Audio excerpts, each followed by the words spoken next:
નમસ્કાર, આપ જોઈ રહ્યા છો નેશન પ્લસ ન્યૂઝ. હું છું આપની સાથે હિતલ ભગત.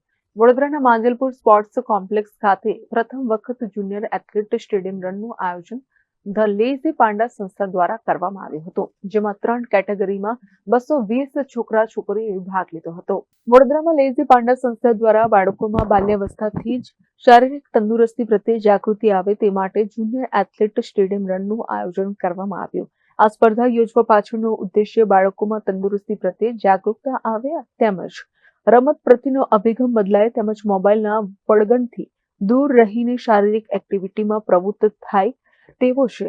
આ પ્રસંગે બાળકોને પ્રોત્સાહન આપવા તેમના વાલીઓ પણ મોટી સંખ્યામાં ઉપસ્થિત રહ્યા હતા, જેમાં 3 થી 6 વર્ષની વયના જૂથમાં 400 મીટર દોડમાં ઉત્સવ સોલંકી વિજેતા થયો હતો, જ્યારે 7 થી 10 વર્ષની વય જૂથમાં 400 મીટરની દોડમાં અઝીન કાઝી વિજેતા થયો હતો.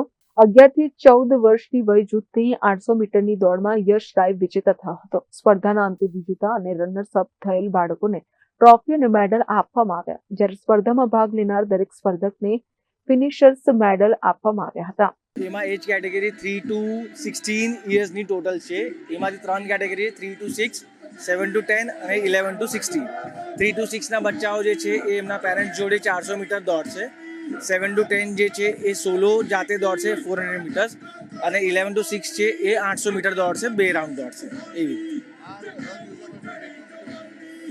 આ તો બચ્ચાઓ આજકાલ જે ગેજેટ્સમાં બિઝી હોય છે એમના હિસાબથી એમને ગ્રાઉન્ડ પર લાવવા માટે ને બિઝી કરવા માટે સ્ટેડિયમ રનનું શું કહેવાય આપણે એક્સપિરિયન્સ આપવા માટે એમને બહાર કાઢવા માટે ઘરની બહાર આ પ્લાન કર્યો છે. Bureau for Nation Plus News, Vadodara.